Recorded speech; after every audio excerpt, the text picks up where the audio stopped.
Legends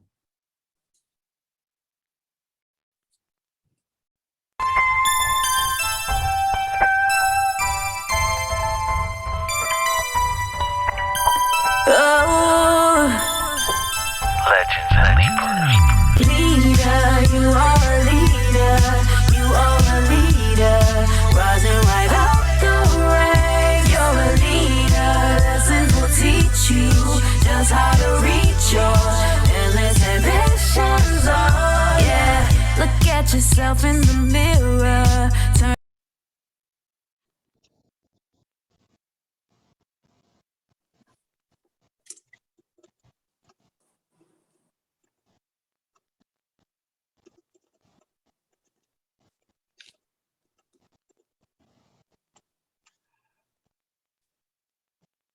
That was abrupt. Yeah. Good afternoon, and thank you for joining us for this month's Legends and Leapers program. We're allowing individuals into the room, and we'll get the program started shortly.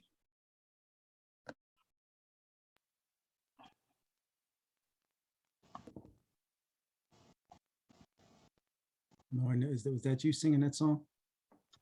Did our subscription run out on the theme song?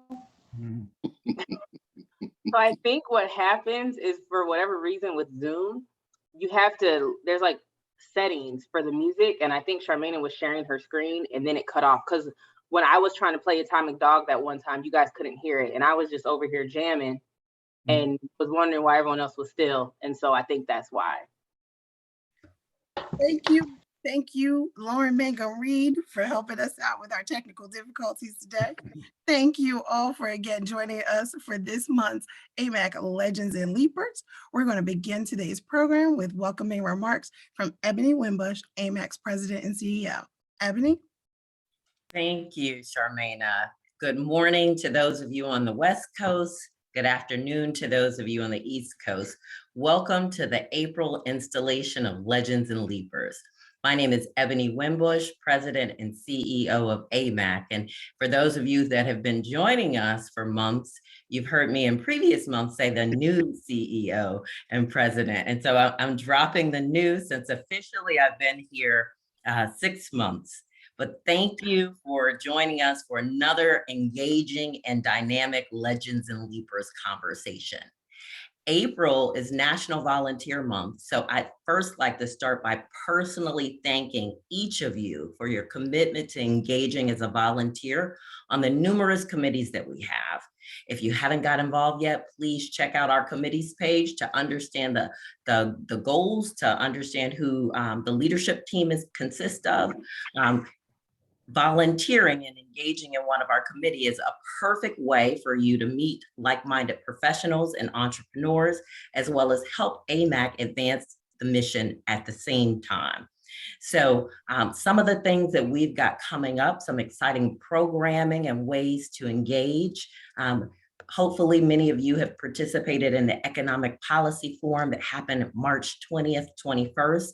And then in April, we had a great conversation on systematic inequalities in the airport industry through ACRP. But our premier event for the year is coming up in June 20th through the 23rd, the annual Business Diversity Conference in Chicago, Illinois. If you haven't registered, I encourage you today to go on, take a look at the schedule and register. We believe this conference is going to sell out based on the demand that we've gotten. Some other really important things to do while you're checking out the webpage is renew your membership if you haven't. Learn about additional sponsorship opportunities, and it's election season is coming up, and cast your elections for board of directors. So without further ado, now it's time for why you're here, to hear from our legend and our leaper today. Just a reminder for those of you that are joining for the first time, AMAC Legends and Leapers, which is brought to us by our Emerging Leaders Group, is a monthly virtual conversation between aviation industry legends and emerging leaders. It's designed to showcase the commonalities and differences in perspectives on the aviation industry. So I am going to turn it over to our wonderful host and hostess, or perhaps I'll just say host because, you know, It's 2022. Ms. Lauryn Mangum Reed, Vice President of Business Development at Servy, and Ricky Smith, CEO of BWI Thurgood Marshall International Airport, both, of course, who serve on our board. Ricky as board chair and Lauryn as our board secretary. So I'm going to start with ladies. Lauryn, please take it over. Thank you, Ebony. And no, I appreciate the introduction. As we all know that you were trying to say me first. And so I truly do appreciate that. Ricky, do you want to start us off so that you can get your talking points in, or do you want me to just take it away? So I guess what I'll say, there are some game rules here. First of all, no, I've been the butt of several jokes over the last couple of days, and so please refrain from any of those, or we'll have to cut this show short. I too want to welcome both Wilbur and Nick. Both are friends of mine. I've known Wilbur for a very, very, very long time. That doesn't mean he's old. Nick, I've known for a few years. Both are outstanding professionals in this industry, and so I'm excited to have them on the panel. Ebony said it right. What we try to do is we try to get, I guess, to some degree, a difference of perspective. Sometimes we achieve that, sometimes we don't. Neither is wrong.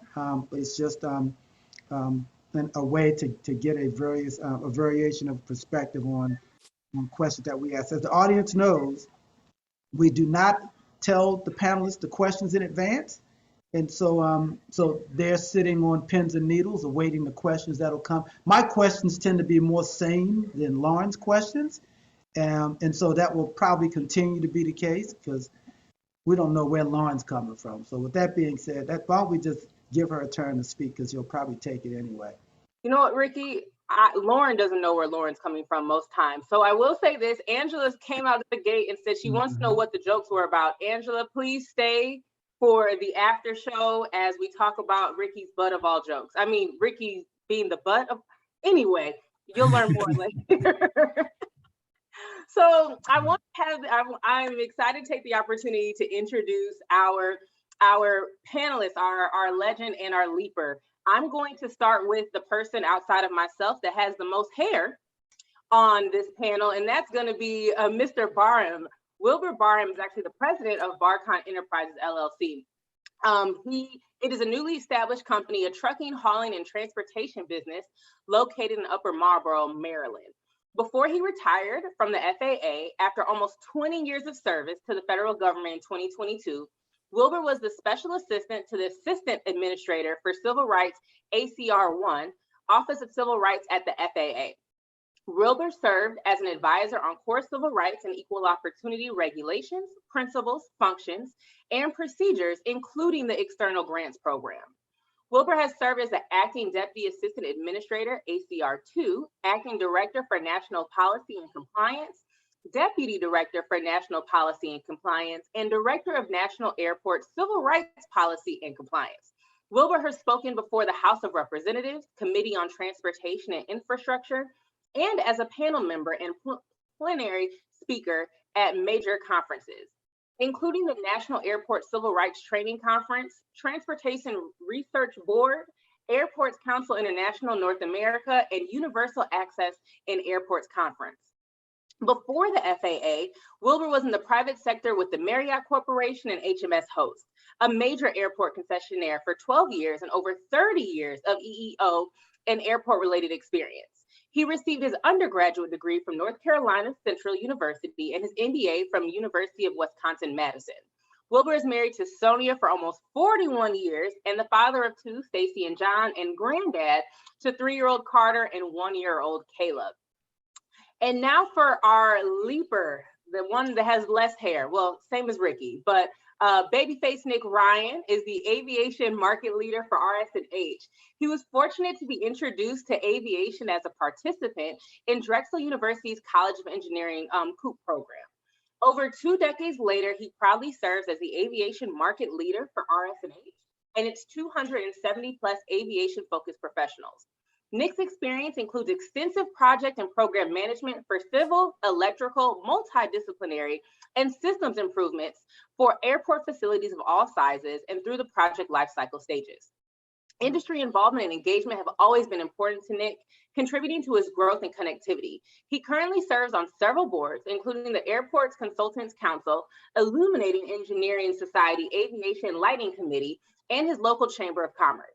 In addition, he currently chairs and participates in several committees within the American Association of Airport Executives, AAAE, and our very own Amac. He prides himself on strategic planning and project execution, and has been responsible for organizing and producing over 550 for-profit and nonprofit events. He is married to the love of his life, Dr. Asia Ryan, and his three young children that still think he is a superhero. You must have wrote this part. If downtime is a thing, you can find Nick playing basketball or anything that involves his young children. Guys, thank you so much for joining us. We really appreciate it, and all that you all have brought to the industry and are bringing to the industry as well.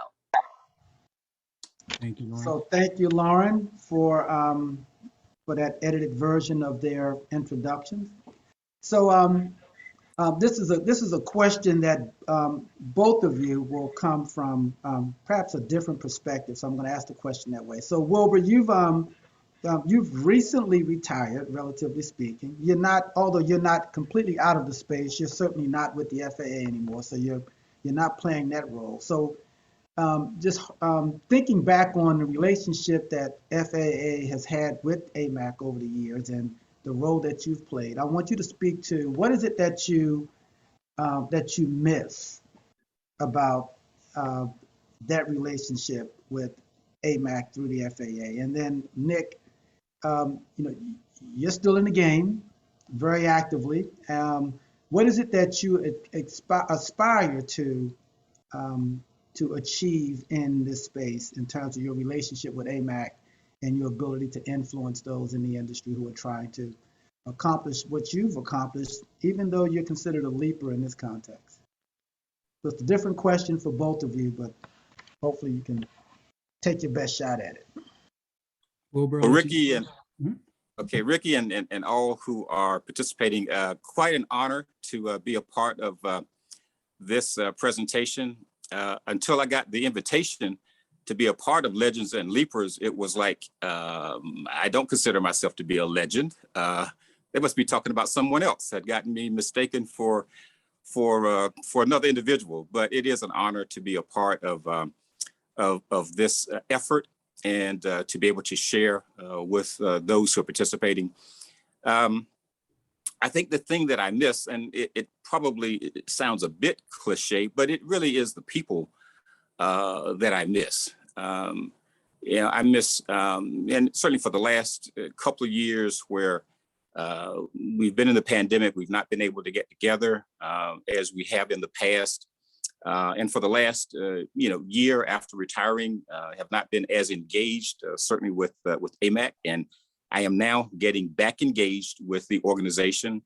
As people have heard, BarCon Enterprises is a new entity that my wife and I and my daughter and my son-in-law are embarking upon. And I think that entrepreneurial effort is an outgrowth of my association with AMAC. And the time that I spent at HMS Host and at FAA and seeing small business and seeing business in general, and that women and minorities were making such great strides toward independence and living that American dream.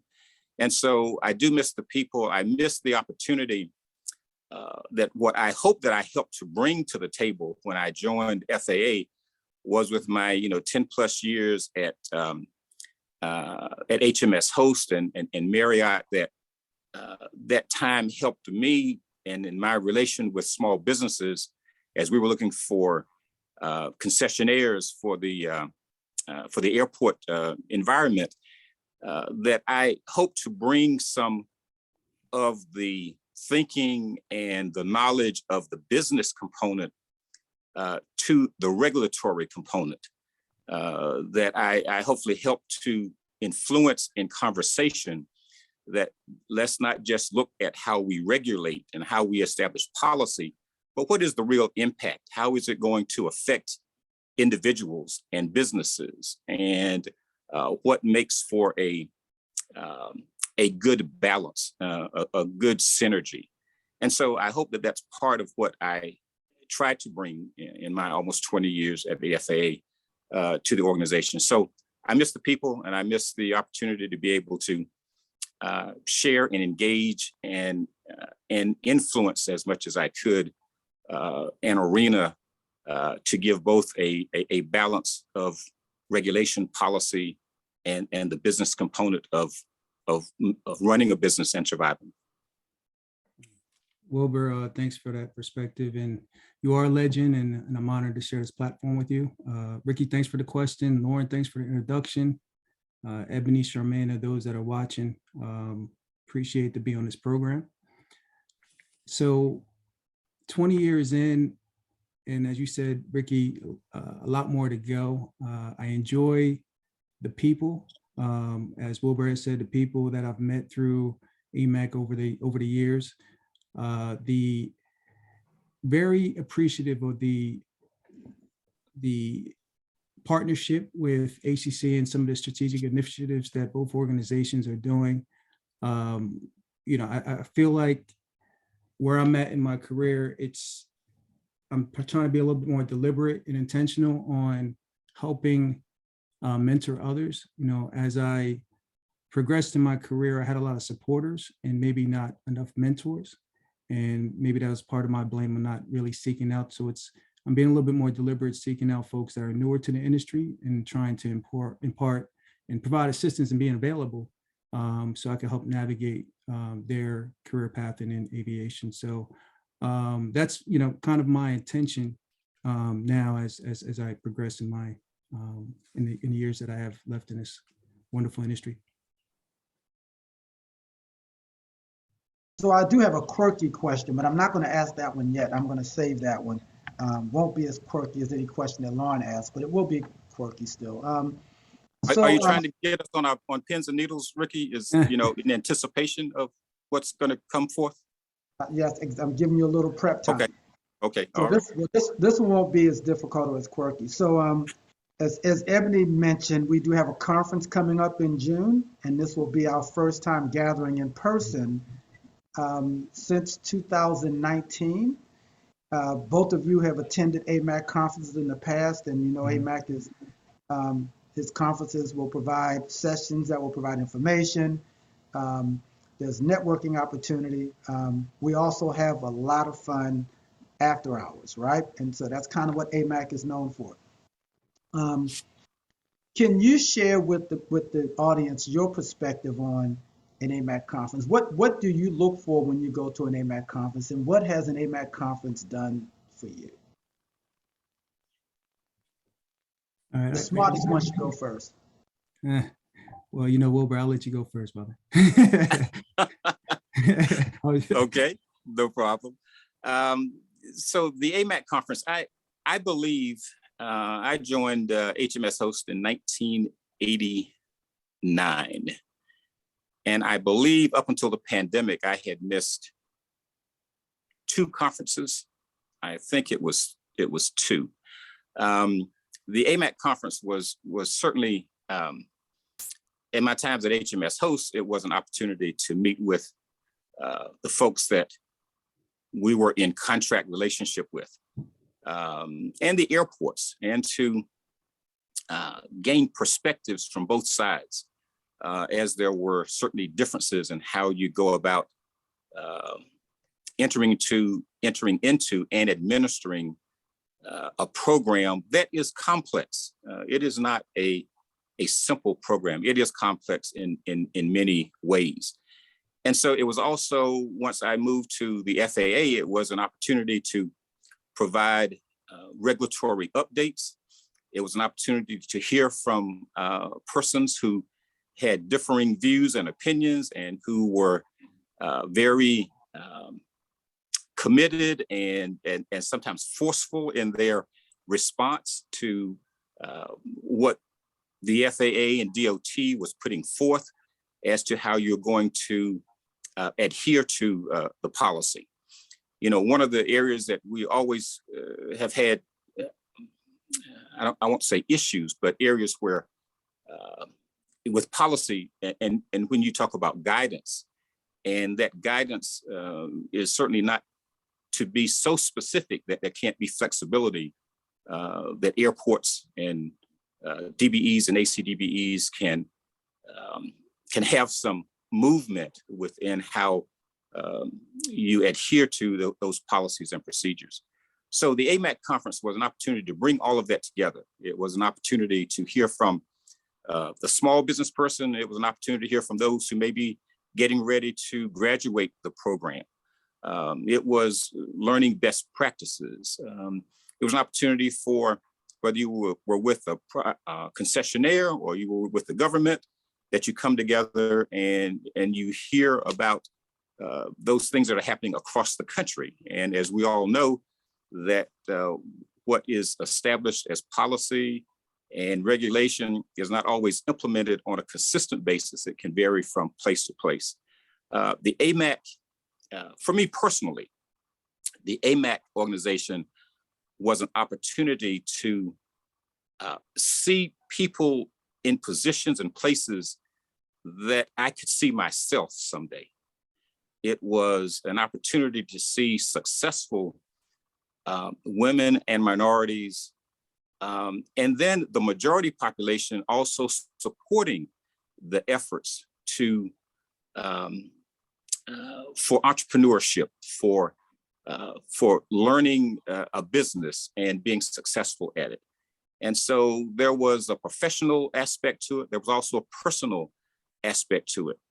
AMAC became, in the early years, an opportunity for my family to have a vacation.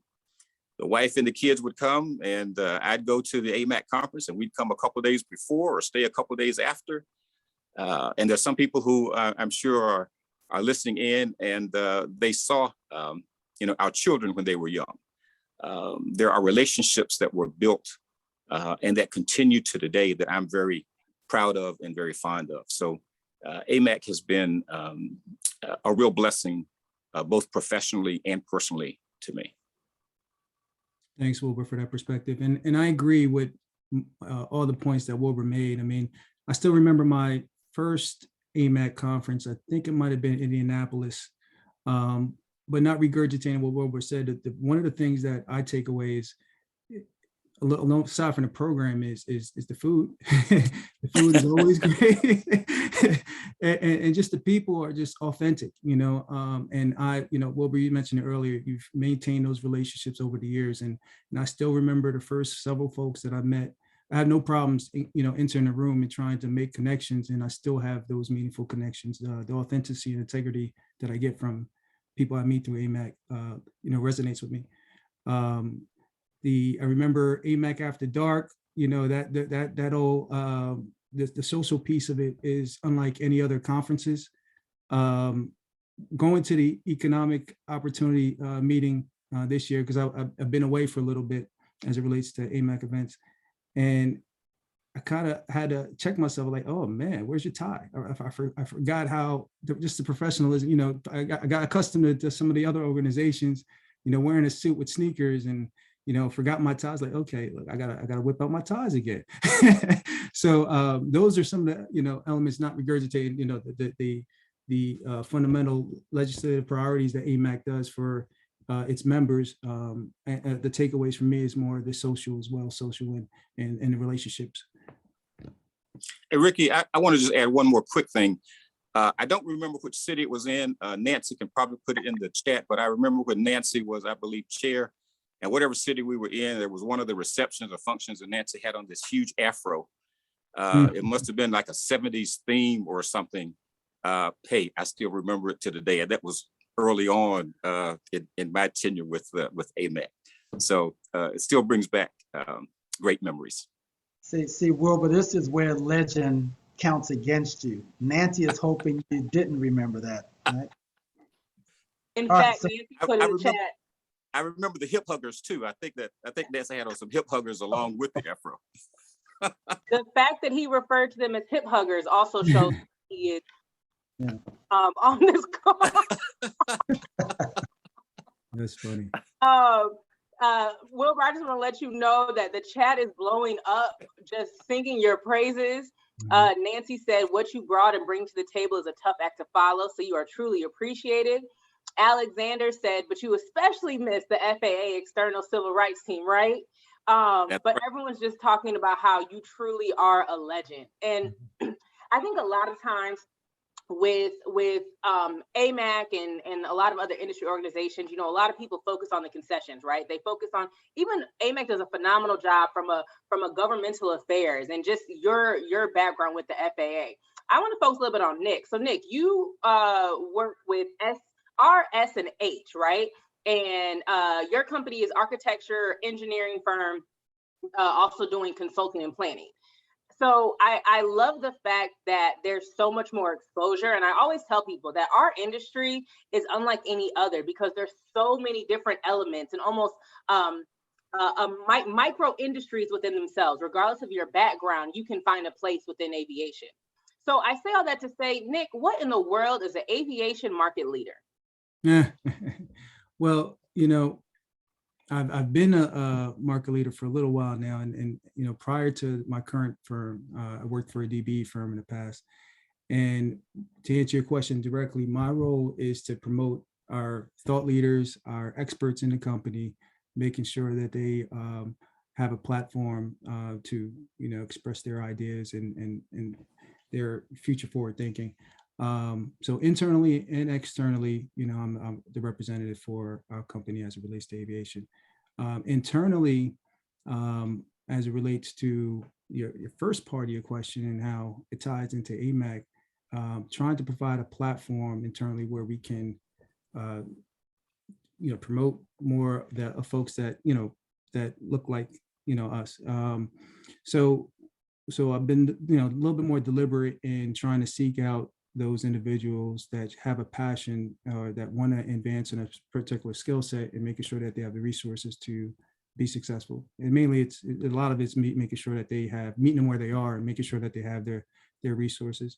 What I'm, you know, excited about with AMAC is, and what we've been doing, a good thing about, you know, our company is we've been intentional in trying to find, you know, partners, DBE partners, you know, and we've stood up several events across the country looking for those, you know, those partners and having outreach events, and not necessarily to meet a specific goal that a client may have, but it's really to form those partnerships, those mentor, you know, protege, you know, opportunities, and really just, you know, seeing how we can help expand other businesses, you know, as we expand as well. So hopefully I answered your question. I gave you a little bit more there, but it's all holistic. No, I definitely appreciate that. And Robin called you old. And then Michael Pack said that you represent architecture and engineering industry very well. So it's definitely a breath of fresh air and also great to have you and just your involvement within the industry as a whole too. Thank you. Ricky. Well, here's my quirky question. Because guys, I'm still recovering from the Oscars, and we all know what happened at the last Oscars. So I'm not going to ask you who did you slap last or anything like that. That's a question that would probably come from Lauryn. So that's not coming from me. But I am going to ask, in an effort that AMAC does not condone any type of physical violence. That's right. We need that disclaimer to come up, Ebony. I got you, Ebony. But I want the audience to get a peek into kind of who you are, you know, when the camera's off, right? So, in the spirit of the Oscars, I mean, which actor would you say is most representative of or most reflective of you as a person?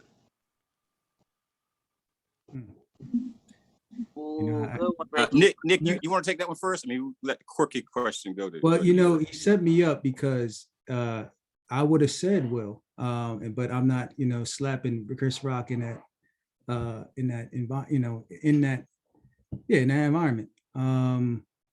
You're So slapping them, but not in that environment, you're saying. yeah, we would have had a discussion, but not in that platform, Correct. Oscar Will Smith. All right.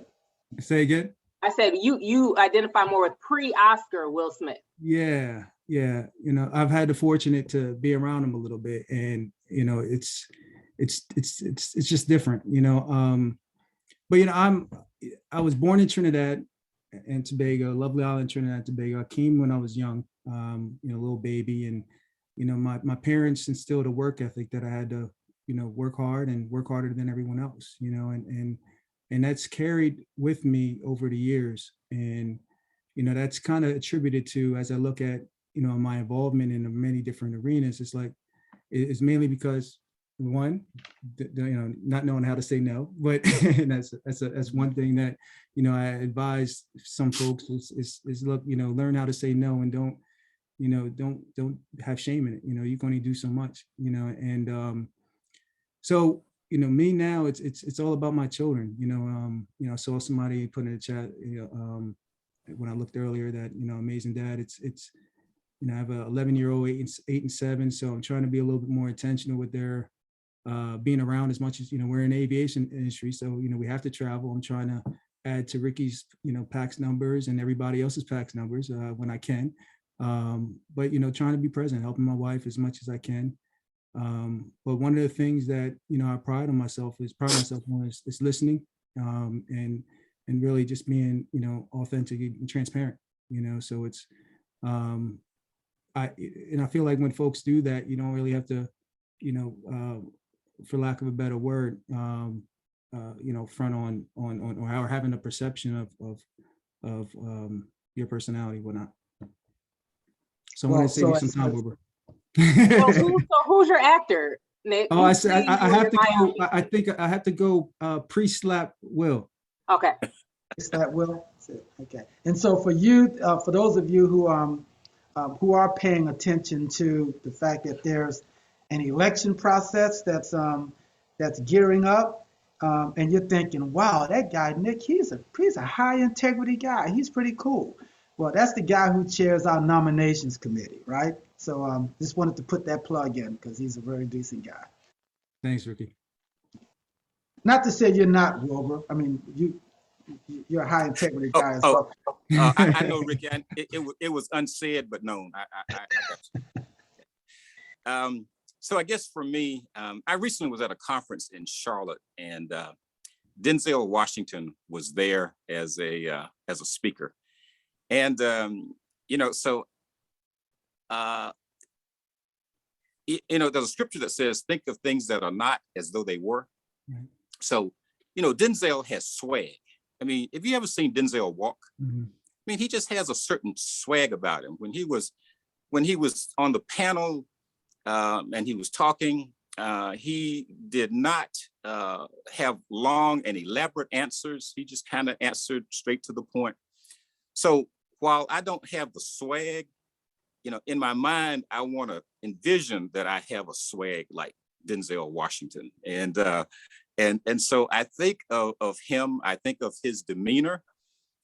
He was deliberate, he was thoughtful in his response to the questions. He shared that after that Oscar event, he went over, I think he, and I believe he said Tyler Perry, went over and spoke to Will Smith and gave him some advice and counsel at the time. I would like to think that is a character trait that I would want to portray as well, and I hope that is in me to be able to talk to people, give them advice and counsel, be a listening ear, not just always talking, but actually listening, hearing what they have to say, and then trying to do something about it. A couple of those movies of Denzel, Equalizer, I could watch them over and over again. He also referenced the fact of how he has passed down, or how he sees the industry, the movie making industry, And he talked about Sidney Poitier, and then he talked about himself and how it's now, moving down to the younger actors and directors. And so I think that's kind of appropriate as we talk about legends and leapers. And as you all have identified me as a legend, hey, I'll take it. But it's moving down to the Nick Ryans and others who are the Marcus Englands of the world, Mark Cantinos and others in FAA, DOT, and Amac, who are going to carry on the torch, and that I believe will see that the Amac organization and opportunities, both in concessions and contracting and in employment, will continue to be at the forefront, and that the message is not lost, and that people will be benefited by what takes place. So I guess I would I'd say Denzel Washington for now. Uncle D. And I can see it. I was going to say I'm interested in knowing what Ricky's actor would be, and Lauryn, who's your actress? Me too, Nick. So Lauryn, I mean, here, who invited him to the show? I was trying to figure out first off, I was like, wait, who's asking the questions here? Yeah, you can't flip the script. Hey man, you got to be. But when Wilbur referenced Denzel Washington's swag, I just want to make sure the record shows that Lisa DeAndrea said, yes, like Ricky, he has swag, right? I think she was referencing something else. I was a little confused by her comments. I was like, she can't be talking about Denzel and swag in reference to Ricky. Does it have anything to do with the hospital gown? Maybe not.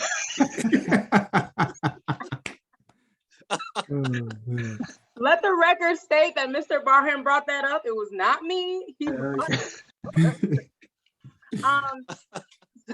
so, okay, I will answer. Ricky, you want to answer that question since we're getting asked questions right now? Do you want to answer that first? I mean, I don't want to sound like I'm not doing this out of convenience, but Wilbur stole it. I mean, people often hear me compare myself to Denzel, meaning whenever I take a photo, I'll often say, can you Photoshop Denzel Washington's head onto my body? I couldn't say it better than Wilbur. I would hope that that I'm living closer to the image of Denzel Washington than perhaps a lot of other actors. Well, to answer your question, if someone was to create the story of Lauryn Ashley Mangum Reed, and it has to be an actor. Yes, if someone was to create a male actor, a male actor. Ricky. So if someone was to create the story of my life, Keke Palmer would play younger Lauryn. Regina King would play 30s to 40s Lauryn, and Angela Bassett would play 60 plus Lauryn. I feel as though that's all I need to say, and mic drop. So thank you so much for that question. Not that I've given it any thought, guys, or that this isn't already in production, but I'm just gonna throw that out there. Gone with your bad self. Okay, so in all seriousness, back to us asking the questions. Thank you, Mr. Barham. Back to us asking the questions. So I had a conversation, and I have to shout this individual out because she is my soul sister. Jai Farrell at Hartsfield Jackson, Atlanta, just got a promotion. And she is in Atlanta just absolutely running things. And I called her and congratulated her. And, she was almost shy to take the flowers that I was giving. And I told her that this is an awesome opportunity for her to create opportunities for other people, right? For other people that look like her, to be able to not only open the door, but create another seat at the table. So one of the things that you guys talked about was, the impact. And Nick, you kind of mentioned it a little bit earlier too. What are you all doing to create a seat at the table? All right, I can take this.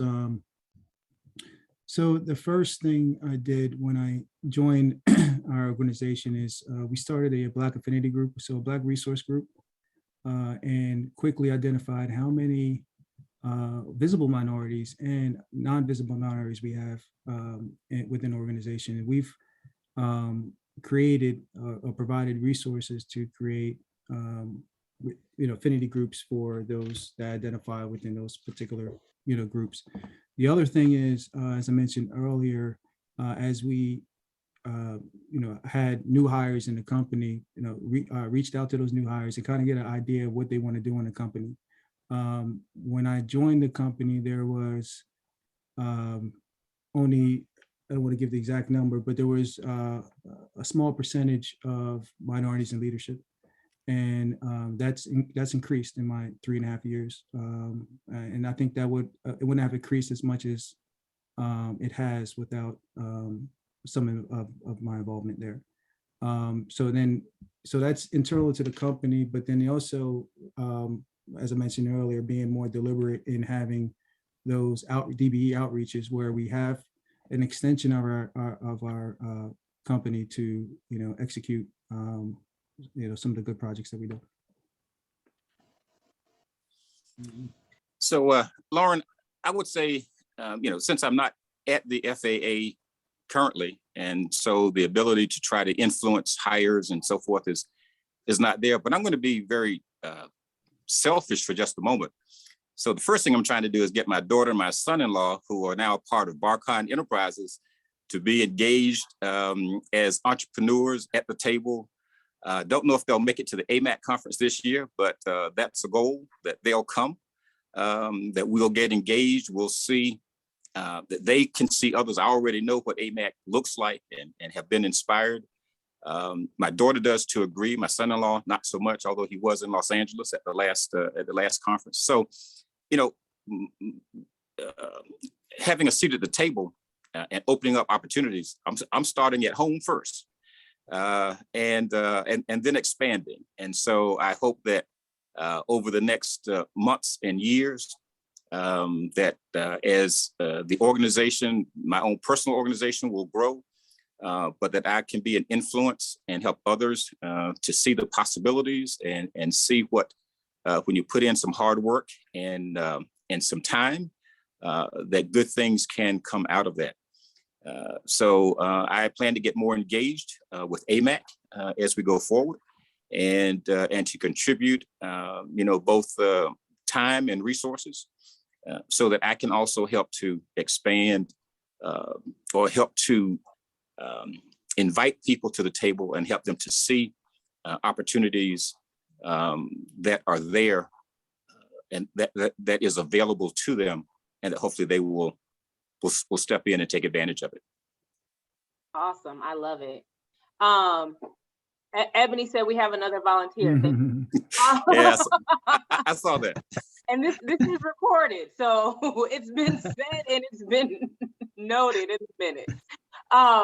So Wilbur, you said some really interesting things in regards to your beginnings, right? In AMAC conference, and conferences giving you the opportunity to travel with your children who are now in the business. And Nick, your kids are not shy of traveling at all. I know you guys just got back from Disney and hanging out, but do you think that those early beginnings of traveling and having your kids a little bit involved and kind of seeing what daddy does has helped propel, 30 years later, where they are now and getting into the family business? Well, I'll start off. I certainly do. I think that, it wasn't just the fact that they were with me at AMAC conferences and going out to dinner with someone who's there, but the fact that the folks who were attending the conference were genuinely interested in me and family, and genuinely paid attention to my kids, my wife, and when they were not there, asking about them. And so there was a sense of family, a sense of belonging, and so that has been, I think, a positive for my children, and for where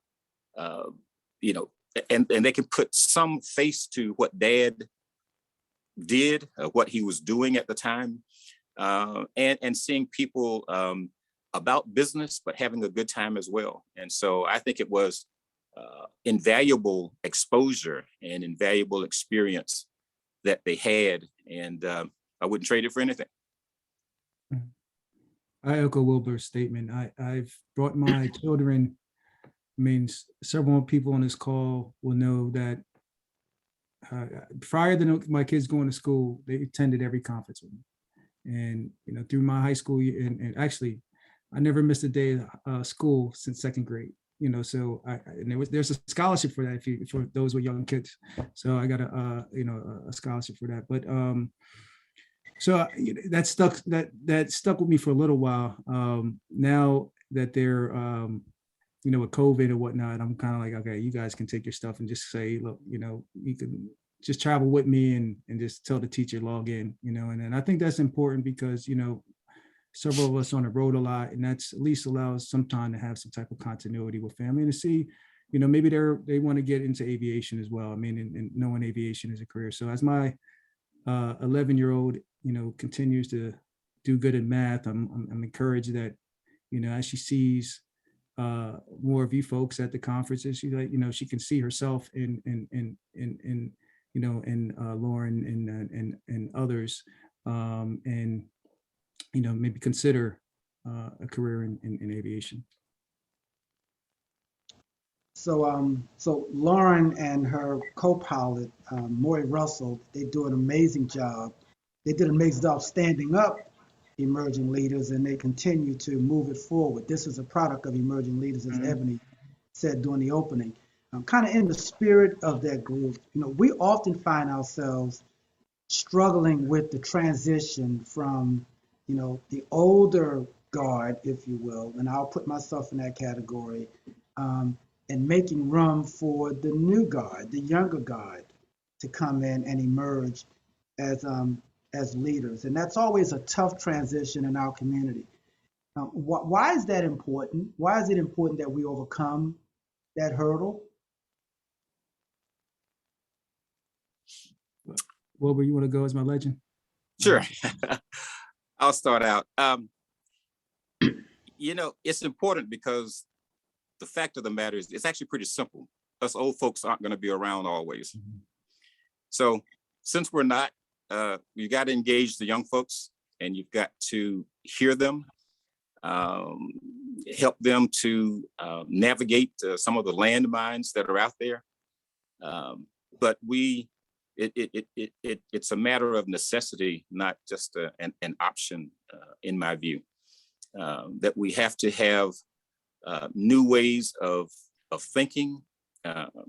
We on the old guard, let's say, have to be willing to experiment and not be so stuck in the way that we've always done it. Can I? I'm just going to share a quick thing.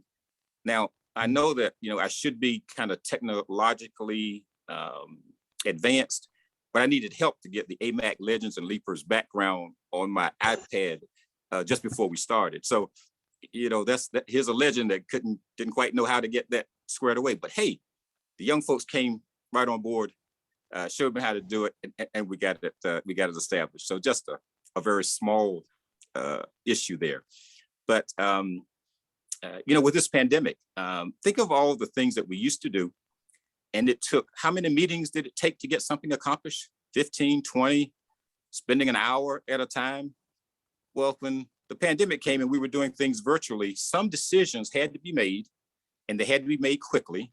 You didn't have time to get 5 or 6 committees together, come up with a draft paper, and then mull over it for a couple of months. You had to make some decisions, make them fast, and move on. And I think that's what happens when you meld the two together, the old guard, the younger guard, but referencing the fact that we're just not going to be around for too long. I am. We may be getting close towards the end, but I just got to put in a plug. I am so thankful for folks who mentored me, who were older than I, such as the Clark Sharps and the Leon Watkins, the Fanny Rivera's, folks that the Clarence Daniels, those individuals, a little bit older than myself, but who mentored me and who gave me advice and counsel. And I think that I'm the better for it. I'm hoping that the time I spent at HMS Host, the time I spent at FAA, were those the occasions that I was engaged in policy and in operations, that I made some better decisions because some older folks poured into me. So it's just important. Wilbur, you take the words right out of my mouth, but it's sustainability of our, for lack of time here, just sustainability of our industry. So it's important to as you were mentored, Wilbur, to also mentor others, and like I mentioned earlier, that's key for me to try to find. I have a couple big brothers in the industry, so to find some and continue to help others that are newer or either emerging leader or just newer to the industry, and then doing that with empathy, because we all have different views, and mental health is real, and there's a whole bunch of other things. You never know what folks are dealing with, so just meeting them where they are and providing the resources and the time to continue to support, because a lot of us had support, and that's how we got here, but mentoring and continuing to do that generally is very important. Now, Nick, well, one thing, I grew up at Mount Zion Missionary Baptist Church, where my grandmother, Ruby Mangum, was the head of the Usher board. And one thing when the kids sang is the congregation always take your time. And so I will say that, even though Ebony may disagree, you mentioned us running out of time. We're going to take our time because we also have, we're going to get into that a little bit more. But Nick, one thing that you said in the beginning was you didn't really have mentorship. So you try to make it a point to mentor other people. For the emerging leaders, for the individuals that are newer to the industry, tell them a little bit of what you would have done differently to actively seek out or a mentor or mentorship. And this is a quick plug. AMAC does have a mentorship program that we just launched with AMAC Builds Careers. But because you didn't have that at the time, and not everybody is a part of the mentorship program, what would you have done differently to actively seek out mentorship? If I didn't have the mentor, or one big issue, fundamental flaw a lot of us had, was we didn't really see folks that we could identify with in our organizations. So one of the things I could have done was look outside the organization and really, well, first understand where I wanted to be 5-10 years from now, and see who's doing that, and utilize other organizations or networks to help identify those individuals, and then be deliberate in making an introduction. So a lot of times what you need, but you're not taking the steps to get in front of that individual. It's easier now. You have LinkedIn, you have, a lot of us have an extensive network, so you just find, hey, I need to get in contact with this person, and we'll make that introduction. But to sum everything up, those are the steps that, and again, I had supporters, but it's really that relationship to continue to build and connect. This is, someone to hold me accountable, right? Things that everyone assumed that, or people assume that you got it all together, and this, sometimes, that additional, just deliberate support is, intentional support could help. Definitely. Lauryn, can I add on to that as well? Sir, you don't have to ask me. Of course you can. I want nothing more than you to add on to that, please. I echo what Nick has said. I think there are a couple other things that we can do. One, I think that each person should, seek out a mentor or mentors, and two, that a person should seek to be a mentor. So we should carry two roles. One is someone pouring into us. The other role is that we're pouring into someone else. I would also say, from a government perspective, as well as a private industry perspective, one of the things that I did not do, and I wish I had, was to have experienced more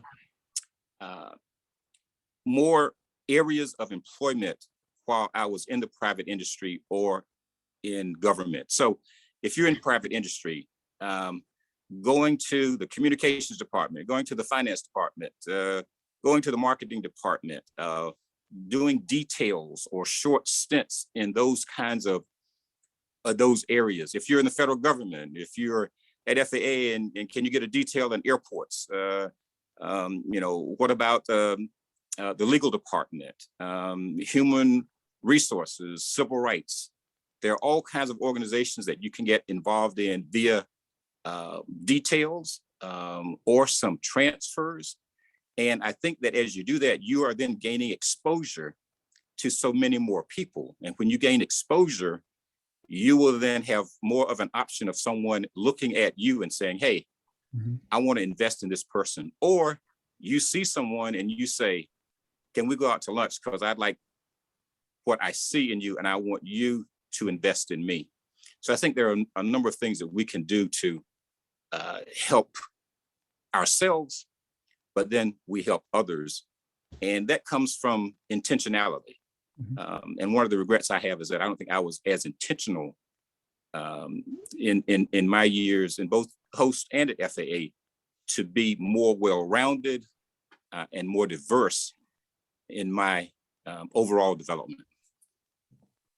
Mr. Barham, I have to just tell you that I appreciate you for acknowledging that and recognizing that. And even as the legend on this call, seeing that and now having the opportunity within your own organization, within your own company to be able to start creating those opportunities and presenting that to other people to really help the succession plan. So thank you for that. There's a couple questions in the chat and we'll probably have to get into them in the after show a little bit more, but Ms. Nancy West said, Nick, how is your company supporting minorities and women who may not be certified as DBEs? Well, we've had non-DBEs join our outreach events. So we hold them for just the area, all businesses in the area. So those are usually promoted through various channels, and we welcome the partnerships in all the areas where we have those events. Thank you. And then there's one more. Ebony's jumping on. That's her showtime at the Apollo, letting me know I need to wrap it up. Vince Rainey to Ricky and Wilbur. All right, Ricky, somebody's actually interested in something you have to say, sir. What can you tell young retail, food, and beverage business owners who have now attained their ACDBE certifications in regards to engaging primes or making themselves attractive to larger organizations to be considered as a minority partner?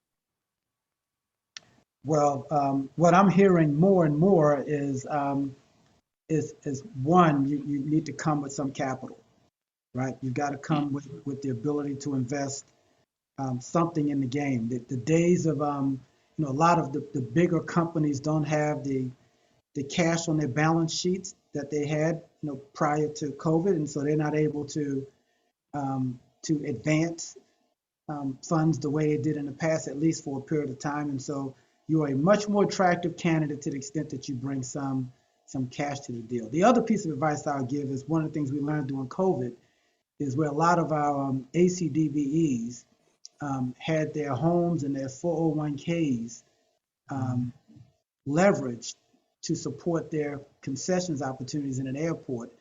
Even though they followed the advice and they may have had a location on different concepts, they still had everything in an airport. I would suggest that going forward that you diversify even more, that you don't put all of your eggs in the airport basket, that you also look for opportunities outside the airport so that if the airport catches the flu, you don't suffer in the same way. But I'm not a concessionaire. I don't pretend to be one. I didn't sleep in a Holiday Inn last night. Wilbur has forgotten more about concessions than I know, and so I will defer to him. Ricky, I think you hit those two items, you hit the nail on the head there. I think they are extremely important. One thing that I would also add is, as a concessionaire and you're looking at a prime, if you're selling hamburgers or if you're selling caps, what makes you different? What makes you distinctive? What sets you apart? I think for a second about Shark Tank, and you go on Shark Tank, well, maybe you're selling a t-shirt, but they're going to grill you as to why your t-shirt is different than everybody else's t-shirt, and why are people going to come to you, and why isn't someone going to knock off your t-shirt and your business is not going to be prosperous? So I think you want to find out how you can differentiate yourself, even in a very broad market. And as you mentioned, Ricky, bring some capital to the table. I remember when I first started with HMS Host, and I'll go back to the days in Charlotte. I remember there were some concessionaires there, and they may have started outside of the airport, and then they came onto the airport, whether it was a Burger King or whether it was a pizza shop, but they came onto the airport and then they moved off. And I know that that's not the only airport, but to diversify, to have more than one egg in the basket is certainly good advice. Surround yourself with good counsel and advice, and be willing to listen. Be willing to listen. Be willing to hear what someone else has to say, and take it into account, and not just dismiss it because it's not in what you had originally thought of or what you think is the very best at this moment in time. More information can give you an opportunity to broaden your thinking, and therefore it may help to make you more successful. Thank you so much. Our beautiful president and CEO, Ebony Wimbush. We're definitely going to continue in the after show, but we are at the top of the hour? The top of the hour. So Ebony, please. We are, but another fantastic, engaging Legends and Leapers conversation. I wouldn't expect anything less. So just a reminder again of our upcoming events. On May 20th at 12 o'clock, the third Friday membership meeting will focus on taking advantage of the annual conference. So be sure to register for that and join for that meeting. On May 25th, we'll have another exciting installment of Legends and Leapers. And then, of course, on June 20th through 23rd, we'll have the annual Business Diversity Conference in Chicago. So a couple reminders: renew your membership. That'll also help you take advantage of savings for the conference, learn about sponsorship opportunities, volunteer. So I got one volunteer. Do I have two? Do I have three? Do I have four? Okay, I'm on notice. You're on notice. But sincerely, I want to thank you for the panel, right? For the Legends and Leapers. Again, a fantastic conversation. I want to thank all of those volunteers out there. And now the real show begins. So this took me a minute to understand what in the world were we doing after the party. So really, this is the formal notice that, our program is over, but stay tuned. You'll hear some of the jokes, including that joke about Ricky. So thank you again for joining us. And we look forward to seeing you in person at the conference. Have a great day. Thank you, Ebony. Before we get into Ricky being the butt of all jokes, a couple things. I have a 302 meeting that I have to. So, a couple things. Sheena Foster shared a quote that states, "We rise by lifting others." Thank you for dropping off some gems. To propel mentorship and leadership cultivation. Eternally grateful. Some individual, I have no clue who this is, Kurt Mangum, said, "A mentor is someone who allows you to see the hope inside yourself." And that's a quote by Oprah Winfrey. I take that back. His better half shared that quote. They must be on the same computer in the Dominican Republic. Must be nice. But again, Amac builds. We are doing some phenomenal things. The Airport Leadership Collective is doing some amazing things. The Airport Professional Development, awesome. So you guys check out the link that was shared in the chat in regards to Amac builds. Amac is doing a lot for mentorship and also for helping propel individuals within their individual organization, but also within the industry. So I say all that to say, Ricky. So for those of you that don't follow Ricky Smith on Facebook, Uh-oh. I will let you know what happened. Too bad we can't share our screen. Ricky, where'd you going? Ricky, Hold on, I can find it, share it. Okay, Ricky recently posted a picture on his Facebook in a very classy hospital gown. And Ricky, what procedure did you undergo? So I'm gonna take the opportunity to add some context to that. So yes, I did post. By the way, the response to that post has been off the chain, right? So over 100,000 people this year are gonna die from colon cancer. Wow. Over 100,000 people, right? I'm not one of those, right? And I know that because I had a colonoscopy a couple days ago, right? And so, so the point of that post was to bring attention to the importance of having that procedure, and I'm willing to make myself the butt of jokes as long as it continues to bring focus to that issue. And so that's what that was all about.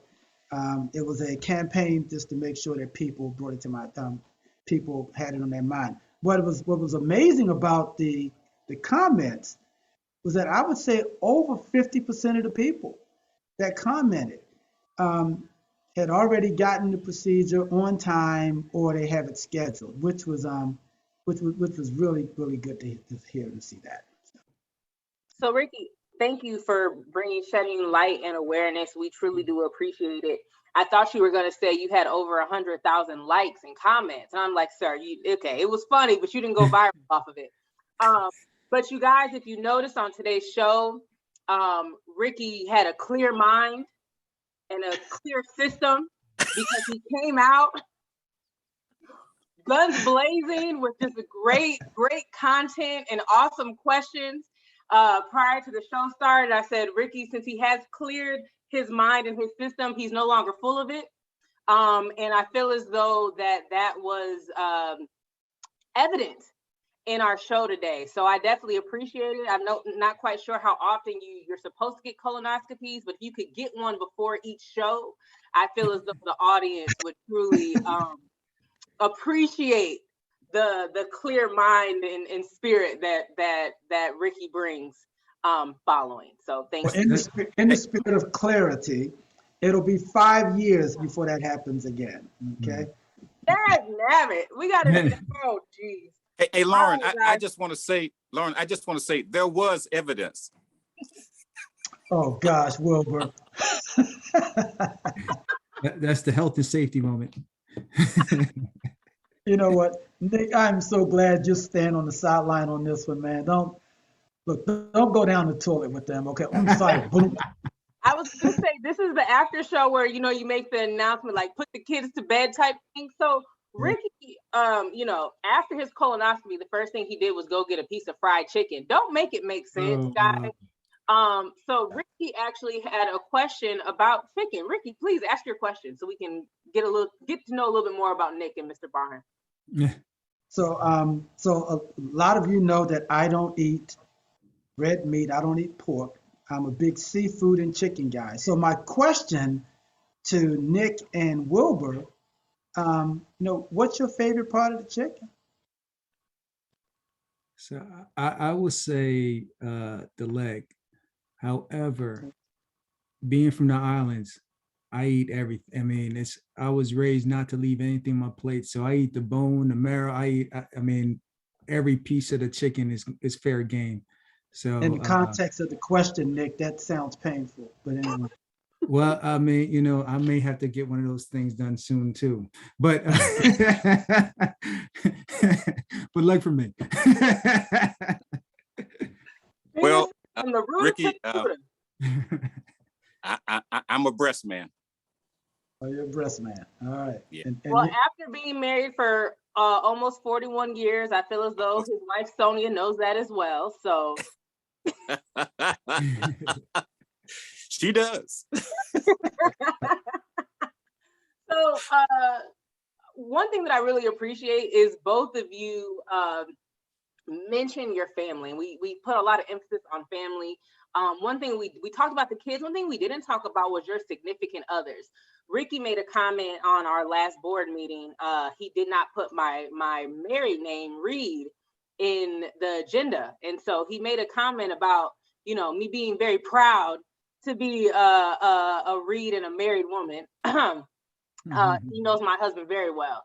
But I want to talk about you guys' your spouses just a little bit. And obviously, to put up with you two, they are some powerful, amazing women. They're the true superheroes, Nick. But how have they played a role in you all's success within your careers? So, you know what, Wilbur, I'll let you go. I'm supposed to. No, Nick, you go ahead. No. You know, my wife has kept me grounded, and she is a businesswoman. She owns a physical therapy practice. She's also a Delta, and she started her chapter locally here in Middletown, Delaware. She's my biggest cheerleader. You know, I've for me to be able to travel, she has to hold it down. You know, and hold it down while she's doing all the things that, you know, she does for her career. Another thing that, you know, I was running the streets prior to, we got married on inauguration day. I had an event for during Obama's inauguration, and prior to that, you know, I was worse than Ricky. You know, I remember Ricky wanted to open a club, but I was doing 2 events a week. And she really made me man up and you know, really encouraged me to do a better job in my faith. And, you know, and all those things contributed to where I'm at now, because I could have been in a different path. I'll add, you know, the strongest person in our marriage is my wife. You know, early on, when Sonia and I got married, and she was working, shortly after we got married, she started working at the Smithsonian and was in the accounting area. When we had our first child, she tried to make arrangements with her then supervisor to do some kind of a part-time work, and they were not supportive of that. And ultimately, my wife became a stay-at-home mom. And so for our 2 kids, until the youngest one was able to go to like kindergarten, she was a stay-at-home mom. And then once he started going to kindergarten, she got a job at the school where both of the kids were. So they rode into school with her, they came home with her. She still was the primary caregiver. So what did that allow me to do? When I was with Host and when I was with FAA, to travel and do more of the things that kept me away from home. So she has just been, you know, and she then worked at that school that's at our church. She worked at that school for some 15 years, I guess it was. And so that has been just a tremendous benefit for me. But, you know, although I'm on this Legends and Leapers Zoom, you know, at the end of the day, the family still ranks top. So what she has done to help, and what hopefully I have done to help her and to help with the support of the entire family, is just probably the greatest you know, thing that I can say about us and where we are. And now that, you know, I'm in retirement, starting a new business, we're going on to another phase, but it's going to be another enjoyable one. But she's just been supportive. She has, you know, helped me tremendously. And on occasion, she'll fry chicken and I can, you know, have a breast. There it is. There it is. You gotta appreciate Mr. Barham, because he will bring it back, boy. He will bring it back. That's why he's Wilbur Barham.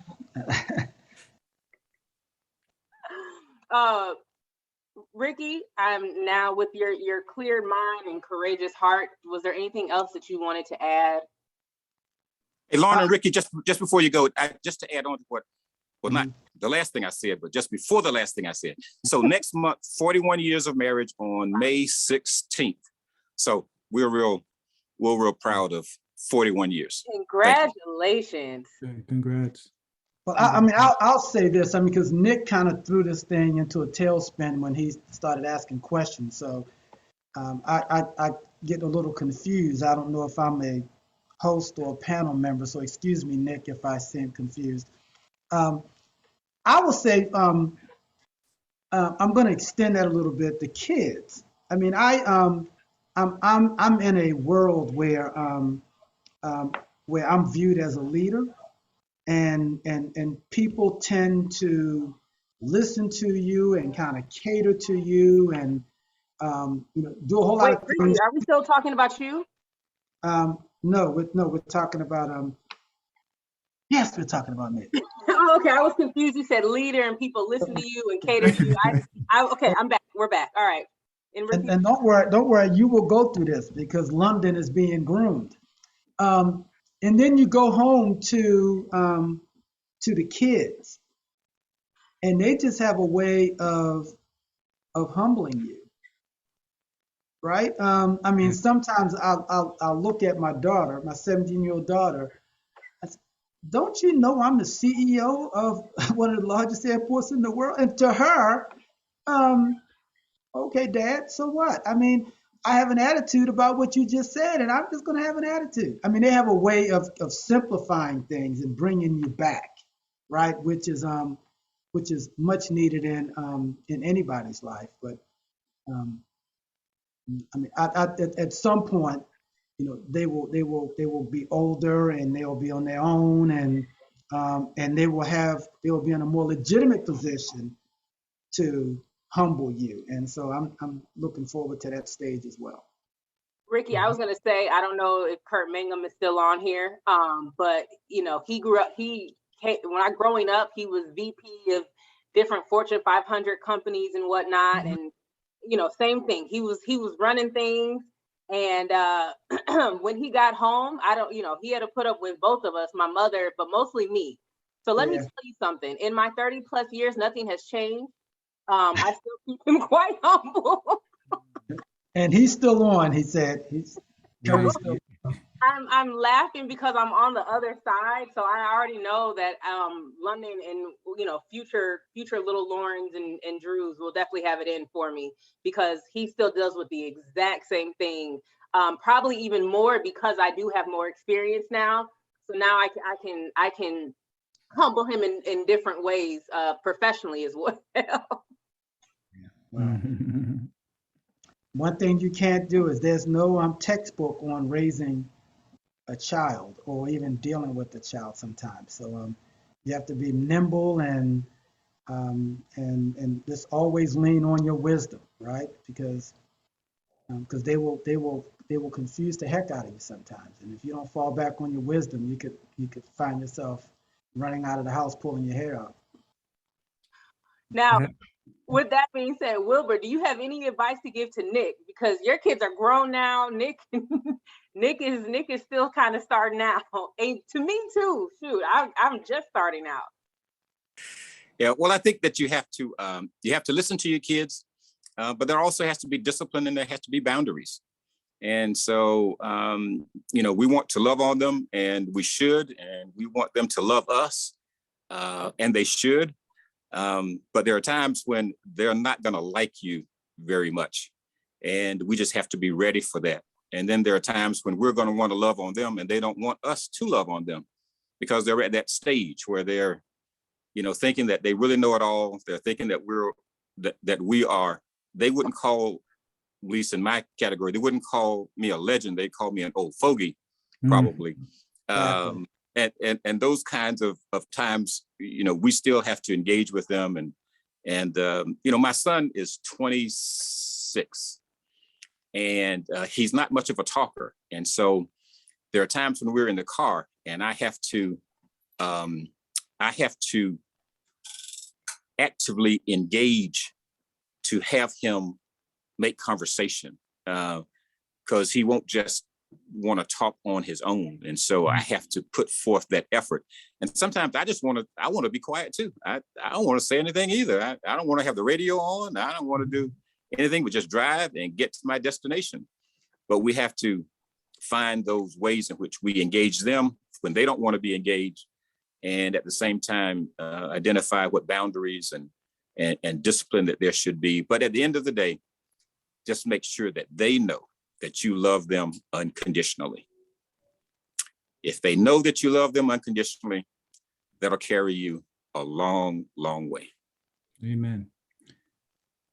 How about Well, I don't know if I feel that way all the time. Sometimes when I have to open my Cash App, it's that unconditional thing is questioned. And Ricky, you make a good point, because growing up, we didn't have Cash App, and my dad could just say, "Oh, I don't have cash on me," and then I would proceed to ask to see his wallet to make sure that there was no cash there. But no, by the time Nick's kids are a little older, he'll be sending them Bitcoin. Yeah. Hey, Lauryn, my kids didn't have the nerve to do that. Well, like your son, I too was not a big talker.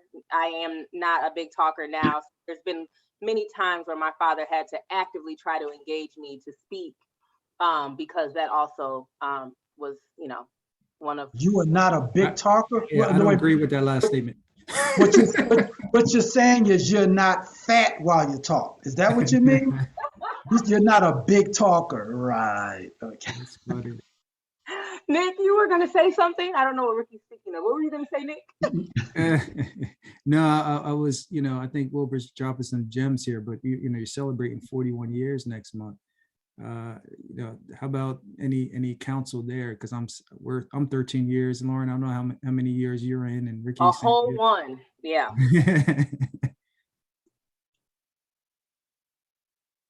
Well, certainly for marriage, some of the same similar things. Your spouse has to know that you love them unconditionally. You have to recognize that there are going to be some ups and downs, some valleys and some mountain tops. But when you're there, we have a couple of areas, at least in our marriage, where we say that it's non-negotiable. So not too far into our marriage, we got to a point where we said divorce was not an option. Mm-hmm. So whatever comes up, we're gonna find a way to work it out. We're gonna try to understand it. We'll talk about it. We may not come to agreement on it. And at some point, if you can't come to agreement, there needs to be an understanding. Well, how do we go forward? You shouldn't leave those things up to that moment when that situation arises, but that you've talked about it in advance. So what happens? We can't agree. What are we going to do? Do we go to someone else? Are we going to agree that one person ultimately has to make that decision? But again, you love each other unconditionally. And you say that you're in it for the long haul. And I believe that if you both have a vision that it's not necessarily the same, but that you're moving in the same direction, you're going to be in a position that your marriage will not only survive, but that your marriage will thrive. And at the end of the day, I want a thriving marriage, not just a lasting marriage. I want it to thrive. I want to have fun. I want to have fun with my wife. I want to do things where we laugh and we joke and we fry chicken and that kind of thing. Yeah. I love it. I love it. See, you guys, Legends and Leapers, it's not just about aviation. You get gems about life and everything. So with that being said, Ricky, you better watch out. I feel like Nick is trying to come for your job. He's definitely been asking questions, I'm gonna plant that seed and throw that out there. They want me he already got the bald head baby face thing going. So Ricky said King Kong has nothing on it.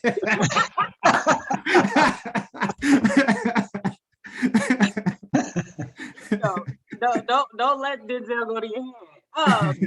But definitely appreciate you both so much. This has been just gems and nuggets and getting to know you both more. And just outside of just the industry, right? Just outside of just your day-to-day careers. And so truly appreciate you taking the time. And again, just, excited that Legends and Leapers started during the pandemic. So I'm excited, and I'm jumping the gun a little bit, but I'm excited for our first in-person Legends and Leapers at the conference. Right. Ricky does a good job hiding behind the screen. Let's see how he does in person. So there's that. But thank you all so much. I'm People are going excited. to see how short you really are. Lauryn is actually very short in person. Ricky, I'm actually the average height of a woman. I'm 5'5.5". Back in basketball days, I was 5'7" in the program because you always have to add a couple inches. But with my, besides the point, I'm not that short, but with my heels, it does make me taller. But just because you said that, now I'm really gonna have to bring it in Chicago, Ricky. Thanks a lot. I've seen you stand next to Drew. You're short. All right.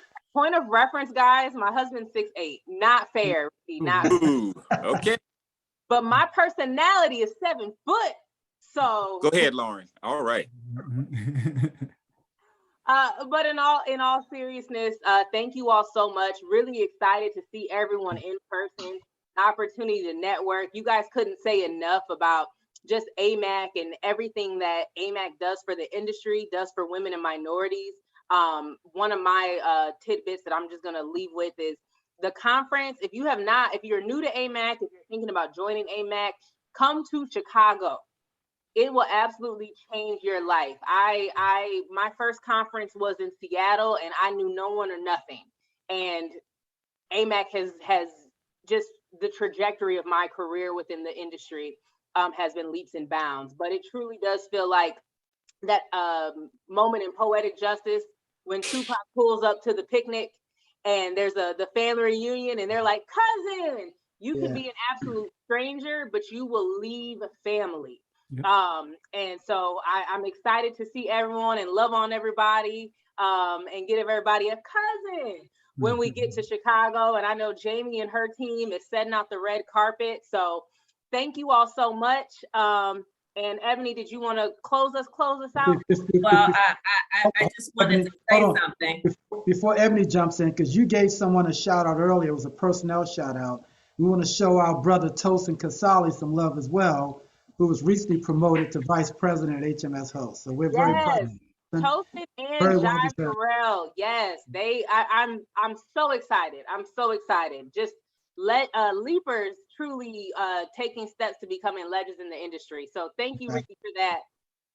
Shout out to Tosin as well. Give a shout out to certainly it's going to be a lot of cousins, but I wanted to remind you guys, our volunteer committees for concessions for AEC, for professional development, we've been meeting with the FAA. The content is going to be rich. So Nick said, he has come with the suit on. He forgot, his tie at the Economic Forum. AMAC, while we love family and we are a family and we embrace that, right? So for those people who say, oh, it's, it's a party. Yes, because that's what we do. That's a part of how we we connect.